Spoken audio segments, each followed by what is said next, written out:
I'm a Catholic, but I'm able to see where we've done wrong. I think we've made mistakes. More importantly, the fact that we're able to exist as Roman Catholics to the position today. Because at every point in time, we've made these mistakes, we're able to correct them, we're able to stand for them, and we think that we need to be accountable. I am greatly affected by your position today. I've heard your team of experienced leaders talking about it. But the fact is that their inability to recognize responsibility as a serious issue, they take it to be a laughing stock, that they somehow change the perception of AIDS in Africa, a system that kills many people, to a system that can be equated to a system as trivial as therapy is fundamentally morally wrong. I'm not going to take you out on the speaker. I think it is fundamentally wrong. We need to refocus today. The reason why they fail is because they can't get past the trivializations of the matter, ladies and gentlemen. And this is where we talk about debate. First of all, the first question we're going to talk about, the thing that they clearly concede, and we're going to spend very little time on this, is precisely what's called this. They drop every single practical accusation held against us because they realize that this is a better just debate. This is a better just debate, ladies and gentlemen, and we need to be focused. We think we can't possibly do the best in itself, it's not individual. We think that if the activity wants to do it, it's fine. Right? But at the end of the day, it's not like you, at the end of the day, you must understand that this is a debate of principles and that we're going to go about it. On principles, ladies and gentlemen, we think that there are three things that kind of set up each, not replied to by the second speaker, that helps on three different levels to provide the ability of these institutions, religious institutions, to check on themselves, to make themselves better, and to apply public pressure on them. The way we have to deal with this, pretty much three levels to deal with. I think they have pretty much to deal with already. Right? To add to that, ladies and gentlemen, there's no freedom of religion, right? The second speaker's point about freedom of religion, fine, very well. Freedom of religion, meaning the freedom of religion, freedom of expression is different from stance, it's different from policy, and the policy we're looking at today. And this is a clear difference. The fact that freedom of religion in this case transcended someone else's right as thought fit to pass same-sex in fear of AIDS, ladies and gentlemen, the fact that in these situations they never had a choice because the only thing that they subscribe to is religion, a point they never dealt with, ladies and gentlemen, is fundamentally core issue. But let's talk about the real issue today. Two things. First of all, freedom of expression and everything else. Second of all, the more pertinent question finds this man. And this is how I must question you, ladies and gentlemen. What if they're wrong?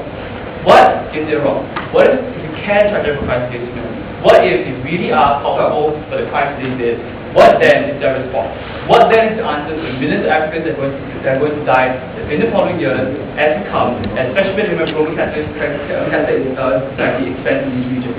We think this is fundamentally important. Let's talk about freedom of expression first. And the first thing we need to recharacterize today is the system is not trivial to think today. The perception of religion isn't as free and as clean as you think it is. The perception towards Catholicism and Christianity isn't as clean as you perceive it to be, that, oh, gay bashing, right? Simple, fun, trivial. No, we're talking about things like adoption cases, birth. We're talking about actual fundamentalist Christianity groups that are taking this to extreme. And we think if they're looking for an answer, if they do cross the boundary of crimes against humanity, if the Bible states, decides to doctrinate this, then yes, we are very proud to charge them against it. This is your answer. Sit down. Now the second thing is, gentlemen, is that the next statement, the only response to this is that we don't think they should be associated with people on the likes of Hitler. Ladies and gentlemen, they committed the crimes of Hitler. We jolly well better associate them with people of that nature. This is the concept of justice. They've never answered this. Sit down. The next important thing is most personal thing.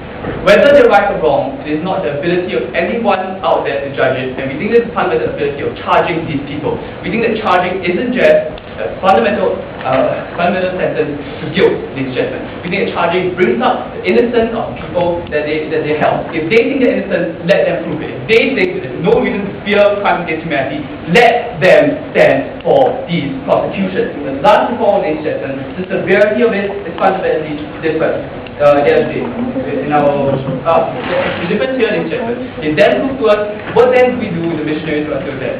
First of all, there are two things. If they're really missionaries, they won't pull out, they won't change the stance there, they continue doing good things. Second of all, in this system, ladies and gentlemen, how is the prosecution changing their ability to do things?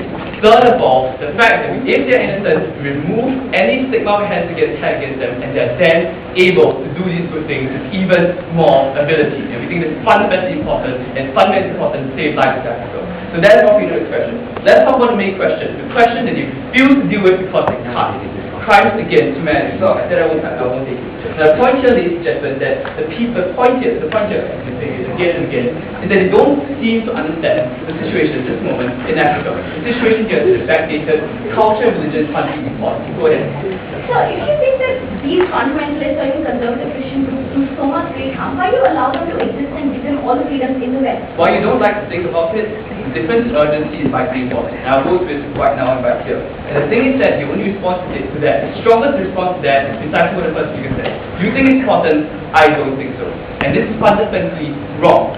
Just because the opposition thinks so, doesn't think so, it doesn't mean it's not a problem, it doesn't mean you cannot ignore it. But more importantly, ladies and gentlemen, back to the issue. The next strongest important kind is that, look, right, if there's one consistent, ladies and gentlemen, that at the end of the day, right, women and child, they should not have sex in the first place because it's outside marriage. The problem is not that, ladies and gentlemen, is that in systems of Africa, where they not progress as much as they did in the first world, where they got information like they have in the first world, but they're not the same as Western Bible Belt, when they don't conceive, ladies and gentlemen, listen to this, they don't conceive the idea of premarital sex because that is the basis of the entire culture. The fact that Canada has been telling you that the fact that there's very interesting analogy is that a wife would not use a husband will not take okay, never mind. The idea that marriage is quite important and that we can't look into it as anonymous.